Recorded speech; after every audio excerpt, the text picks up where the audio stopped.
Ceci est un appel au calme. Le monde s'agite, détendons-nous. Tout le monde est un peu stressé en ce moment. Ne cédons pas à la haine et à la violence, comme nous le suggère le très belliqueux Arnaud Klarsfeld. Il faut des manifestations devant pour qu'il y ait pour que les tribunaux puissent considérer qu'il y a un trouble à l'ordre public, pour que la décision du ministre de l'Intérieur et de la préfecture soit justifiée sur des bases légales. Et les bases légales, c'est un trouble à l'ordre public. Et l'ordre public ne peut être troublé que si des gens manifestent pour dire on n'en peut plus. Arnaud, là, quelque part, j'ai envie de te dire, tu m'inquiètes. Tu m'inquiètes à jouer les gros bras, à faire le mec, le casseur. Non, sois prudent, parce que on n'est pas en Israël, t'es plus en train de faire ton service militaire. Tu sais, quand t'étais garde frontière, là, tu faisais n'importe quoi déjà. Il est fils de parents célèbres, chasseur de nazis, traîne une réputation de playboy et travaille habituellement comme avocat. Arnaud Klarsfeld, 37 ans, volontaire chez les gardes-frontières, il veut se rendre utile à Israël. Là, t'es revenu en France, donc là, il faut que tu te conformes à certaines règles. On ne peut pas demander aux gens d'aller se bastonner. À jouer au con, à menacer tout le monde, à provoquer tout le monde. Tu vas finir par te faire défoncer ta petite gueule de petite chatte d'appartement, là. Puis sois responsable un peu, on doit être responsable, on doit montrer l'exemple. Il y a une jeunesse aujourd'hui qui est en difficulté, c'est la crise. Nous devons, nous, maintenant, prôner l'apaisement, la sérénité entre les communautés. La violence ne résout rien, comme disait le vieux maître chinois. J'ai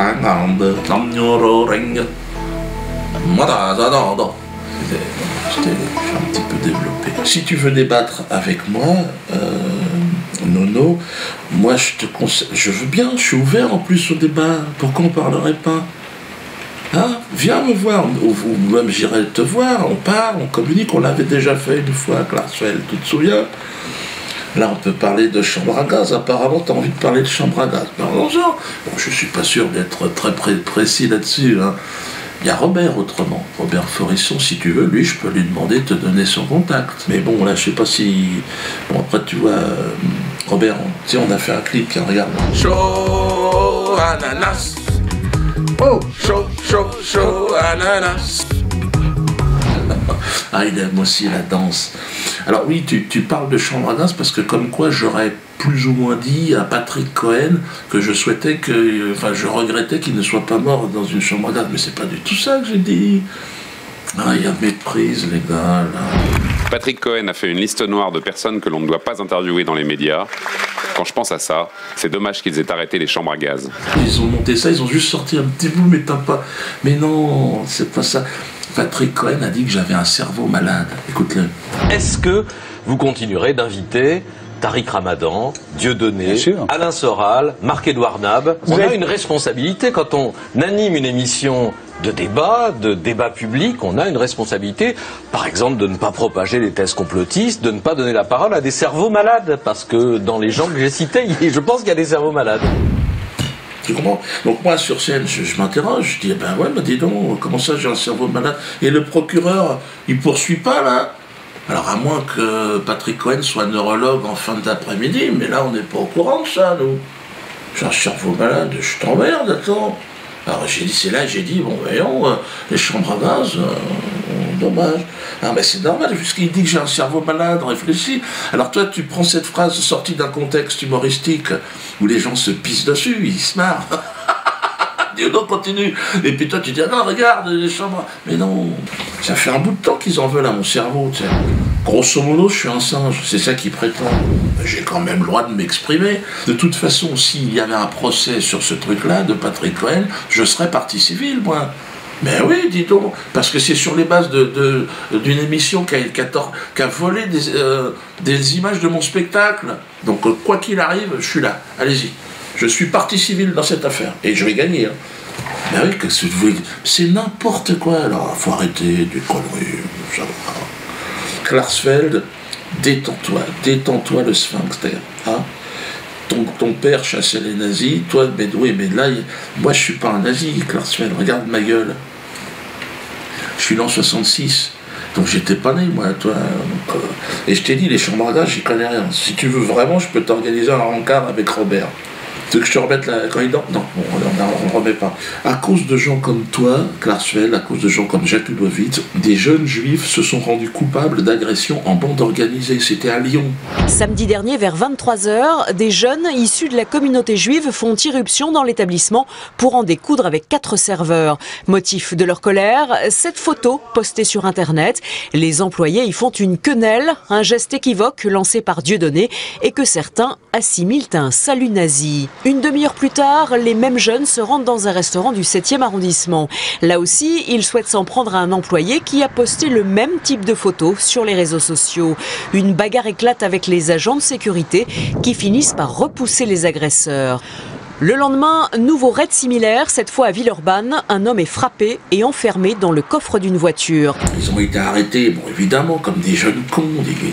Qu'est-ce que tu veux que je te dise? Les mecs, ils ont fait ça en mocassin, ils n'étaient pas profilés. Bon là, ils sont sous contrôle judiciaire. Donc là, ils vont certainement faire de la prison. Normalement, ils devraient être en prison. Petit coup de téléphone, mais bon, ça ne pourra pas tenir une éternité. Hein. Donc là, je dis aussi que la victime de cette agression donc, est déjà nommée quenelle d'or cette année. Ce sera le 21 juin. Hein. J'espère qu'elle va bien, elle et sa famille, qu'elle n'hésite pas à prendre contact avec nous. Les autorités juives de Lyon ont été raisonnables. Contrairement à vous, ils ont appelé à l'accalmie. Regardez, écoutez-les. Ce sont des actes isolés. Bien évidemment que je condamne avec la plus grande fermeté parce que cela ferait une très mauvaise image à la communauté juive. Il est hors de question que qui que ce soit puisse, au nom de la communauté juive, pratiquer ce genre de bagarre ou d'expédition punitive. C'est totalement contraire au principe même de la communauté juive. Calmez-vous, les jeunes juifs de France, détendez-vous. Il paraît qu'ils veulent manifester devant le théâtre de la Main d'Or le 16 janvier prochain. Moi, je suis pour la manifestation, mais attention, les gars. De toute façon, moi je demande aux autorités de nous protéger, mais le problème c'est que il y a des gens en face qui sont pas contents non plus. Et vous ferez pas le poids, parce que les gens sont motivés, attention. Moi je suis contre la violence, je trouve que... Et je ne suis pas antisémite si c'est ça qui vous fait peur, non. Ah, vous pensez que... Non, non, il y a un malentendu, voilà, il y a un malentendu. Non, je suis pas antisémite. Là, je fais ce que je veux quand même. Je vous le dis, je n'ai pas le temps, et puis non, je n'ai pas cette idée-là. Je ne dis pas que je ne le serai jamais. Hein. Je me laisse cette possibilité, mais pour l'instant, non, je ne vois pas, je n'ai pas de raison. Je n'ai pas à choisir entre les juifs et les nazis. Je suis neutre dans cette affaire. J'étais pas né en 1900, machin, moi je suis né en 66, donc qu'est-ce qui s'est passé, moi? Qui a provoqué qui a volé qui? J'ai ma petite idée, mais enfin... Alors, calmons-nous, calmez-vous. Hein. En ce moment, tout le monde s'énerve. Évidemment, Manuel Valls met de l'huile sur le feu. Dans un communiqué, Manuel Valls dit étudier la possibilité d'empêcher ces réunions publiques, qui contribuent selon lui à chaque nouvelle représentation à accroître les risques de troubles à l'ordre public. Là, il s'agit de haine, d'antisémitisme. Et ce geste lui-même est un geste de haine, est un geste antisémite. Et tous ceux qui le font doivent savoir aujourd'hui, ils ne peuvent pas dire qu'ils ne le savent pas. Moi, je sais faire la distinction entre le génie de l'humour qu'un des proches pouvait avoir et les petits entrepreneurs de la haine. Disons, je suis le seul qui arrive de lui faire rire. Je suis le seul qui arrive de lui faire rire. Oui, quelques blancs. Non, quelques blancs, quelques whites, quelques blancs de côte. Il a un projet pour moi, un projet, on va appeler ça de peine de mort sociale. Là, il s'est fixé un objectif, c'est m'interdire de travailler. D'un côté, les associations de la pleurniche me font condamner à des lourdes sanctions, et de l'autre côté, on m'empêche de travailler. Merde, qu'est-ce que je dois faire? Je dois rester chez moi, écouter mes petits « papa, viens manger !» Ben, j'en ai 9 des gosses, moi. Ben oui, on fait comment? Oui, 9, parce que... ouais. Manu, arrête. Pars en vacances, t'as plus le niveau, là. Tu fais n'importe quoi. La seule façon d'interdire mes spectacles, il n'y en a qu'une, dans un état de droit, c'est de faire une loi. une loi, alors qui m'interdirait pas moi personnellement, c'est pas possible, mais une loi qui interdit le sarcasme, l'outrance, l'ironie sur des sujets comme les crimes contre l'humanité, des choses comme ça. Enfin bon, on trouverait bien un petit truc. Il y a déjà la loi Guesso, faut essayer d'adapter ça, faut essayer de se bouger le cul, les gars, ça peut pas se faire comme ça, Manu. Là, tu fais n'importe quoi. Alors, je sais que tu veux être président, et que tu veux plaire aux banquiers pour qu'ils te filent un peu de pognon et qu'ils te mettent la couronne sur la tête, mais essaye de faire ça proprement. Ce qui est étrange, évidemment, c'est que sur certains sujets, ça restera open bar. Et ça l'est. D'ailleurs, regardez sur la traite des Noirs, comment ça se passe. Alors, il y a le film, évidemment, Casse Départ, là. Oh, mais ces nègres, ils ont des pieds à la place des mains. Et des mains à la place des pieds. Comme tous les singes, madame. Dans quel monde vivons-nous? Pire encore, François Hollande, premier président en exercice, elle a ramené sur la traite des Noirs, putain. On lui avait rien demandé au mec. Puis il a levé la main, bon, j'ai une idée par rapport aux négros, tout ça, il n'y aura pas de réparation. Oh, merde. L'histoire n'est pas monnayable. C'est en substance ce qu'a déclaré François Hollande à l'occasion de la journée de l'abolition de l'esclavage. Une réponse ferme adressée au Conseil représentatif des associations noires qui demande des compensations financières et qui vient d'attaquer en justice la Caisse des dépôts pour avoir profité de la traite négrière. Il faut surtout pas enlever le rire parce que c'est la soupape dans une société qui est en crise. Laissez les gens rire. Vous vous rendez compte qu'en Martinique, aujourd'hui, au moment où on parle, vous savez que les béquets, parce que là, c'est directement lié, les béquets en Martinique, ils représentent 1% de la population, ils ont 90% des terres agricoles encore aujourd'hui. Les mecs, ils ont fait toute leur fortune sur le commerce des Noirs, ils s'en sont encore plein les poches, et ils ont passé la Révolution française, tout, la monarchie, les républiques, toutes les républiques. Bonjour, monsieur le président, de droite, de gauche. Et c'est moi le raciste. En plus, ils se mélangent pas parce que c'est pour la pureté de la race. Eux, ils sont complètement dingues, les béquets. C'est dans ce contexte, d'ailleurs, on parle des béquets de la Martinique, que j'ai reçu avec la plus grande fierté, là je deviens un peu plus sérieux, le soutien de Nicolas Anelka, qui nous a gratifié d'une quenelle historique. Regardez. Nicolas Anelka a reproduit le geste si polémique. La Ligue contre le racisme et l'antisémitisme s'en est pris de son côté à la personne de Nicolas Anelka. Nicolas, tes ancêtres peuvent être fiers de toi, vraiment. Tu es le Mohamed Ali français.